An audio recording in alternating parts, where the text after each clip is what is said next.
you have no fucking idea how great you really are, because you are using such minimal of what you have. And if people can learn to focus, this is what's possible. While it may not be pretty, like people want to do a documentary on me. I go, no, I don't want you to do a documentary on me, because I will have normal, everyday people picking me apart. Oh, his life is miserable. Who wants to live like that? It's crazy how it's almost like he's sick, he's psychotic. The most frustrating thing in the world for me is when normal people judge a man like myself on what it really takes to extract greatness from nothing. It takes every bit of who you are if you choose that route. If you don't, Merry Christmas, do what you gotta do. You had nobody anyway, motherfucker. Look around you. There was no fucking team. It was you. There was no weight loss program or mom and dad waking you up saying you can do it, you can be better, trying to build belief. You built belief when you had nothing. Rock bottom. You did that. So as times get hard for me, the truth comes out. And my truth is powerful as fuck. It's real. It's tangible.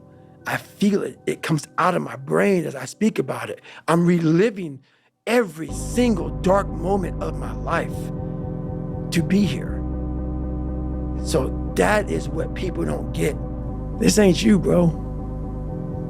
This ain't you. You weren't born like this. This ain't you. The real you, bro. Study all you want to, but the second that fucking computer comes on with 150 questions, this ain't you, man.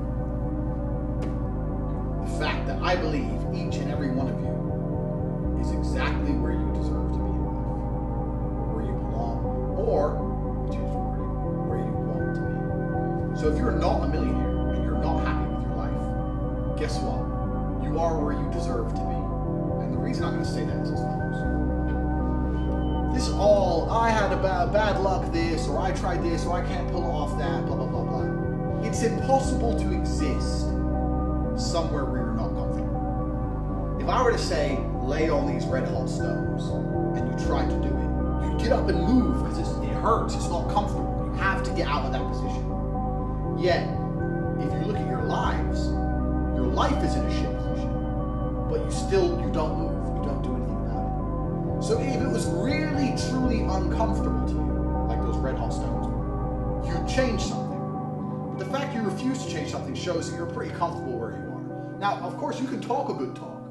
All you motherfuckers will sit there and go, oh, but I know my life's not in order, I want to be rich, and I want to be in shape, and I want, and I'm gonna, and then you don't do anything, which shows that you know how to talk the talk, but you can't walk the walk. When I was broke, I couldn't sleep. And I say that, people laugh. I'm not joking. When I wanted money, like fucking I needed air, I am smart enough to know that money equals freedom. And I don't want to live controlled by a job. I don't want to live controlled by a government. I don't want to live controlled by nobody. I want to be free. I want to be able to go on Twitter and say what the fuck I want and not worry about losing my fucking job. Pussy. I needed money. And I used to sit there and just literally my hands on my head and people are like, what's wrong with you? I was like, I need money. I want money today. I would have been one of them cats that robbed a bank. If I didn't find money, by the time I was 40, I would have walked in there with a fucking shotgun. I'm not gonna live broke. Get rich or die trying. I understand that completely. But you motherfuckers are sitting there going, oh, well, yeah, I really want to be a millionaire. And then just go to sleep. Fuck. You are not uncomfortable in your position. Same thing with physical fitness. You're a fat fuck. Oh, yeah, I really need to lose weight. I know I'm going to lose weight. Why are you fat then? Getting fat does not happen slowly. Getting fat does not happen quickly. It's a slow process. You didn't fucking notice across a year. Every time you looked in the mirror, your eyes were closed. You knew what was happening. And you were comfortable being fat. Because if you weren't comfortable, you would do something about it. I talk to people when their lives are all fucked up. And they're like, well, my life's all fucked up. And I'm like, yeah, well, of course it is. Because you're happy for your life to be fucked up. Even if you're not happy, even if you're uncomfortable, you're not uncomfortable enough to change it. If you were genuinely unhappy about your position, you would not be coming to me for motivation. If you were genuinely pissed off about your situation, you would not need me to motivate you. You would motivate your fucking self, and you would do something to change it yourself.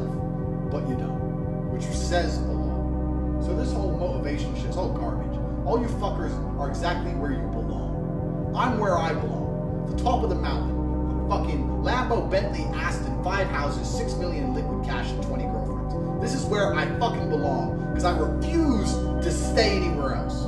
Epistle says, he writes to the young men, he says, you're strong and you've overcome the evil one. So don't be discouraged and don't be downcast and don't assume that something is going to go bad when it hasn't gone bad yet. Try it, and if there's trouble, never be offensive to your parents. Love them, respect them, but you're old enough to follow your own conscience. Worship the Holy Trinity. Go to church 100% and ask your parents to please mom, please dad, allow me to do this. And if they tease you a little bit, don't poke them back. Just pray for them, love them more than you ever have, and just see what's going to happen. I bet it's going to be beautiful. Well, dear one, I'm very sympathetic. We all have some primary passion which afflicts us and which can only be conquered by engaging in a long and sustained effort of repentance and uprooting that passion. But the grace of God is greater than any sin. Do not accept it. Do not make excuses for it. Instead, meet the intensity of the passion with the intensity of the medicine. Let the medicine of repentance, the medicine of practical penance, help you against this particular passion. When something is like this hard, definitely go see your priest.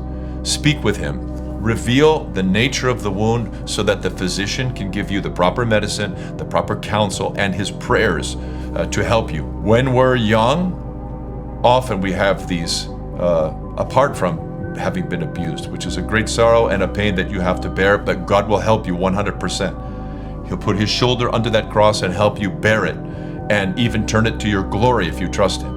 I'm sympathetic. Use your youthfulness to fight hard. Make healing your great ambition to be a healthful, mature Christian. Don't forget that struggle is the Christian life. Patient endurance of our struggles, this is the means of salvation. The one who endures to the end, who patiently endures, who has hypomone, will be saved. You know, there's a beautiful word in the Desert Fathers of a man who went out into the desert to find out what these monks were doing, these great famed monks. And he asked a Holy Father, what do you do out here? And the Father answered very simply, we fall and we get up. And we fall and we get up. And we fall again and we get up again. The life of constant repentance, constantly getting up. This is the path of salvation. Do this, dear one, and you will find your deliverance, and you will find salvation.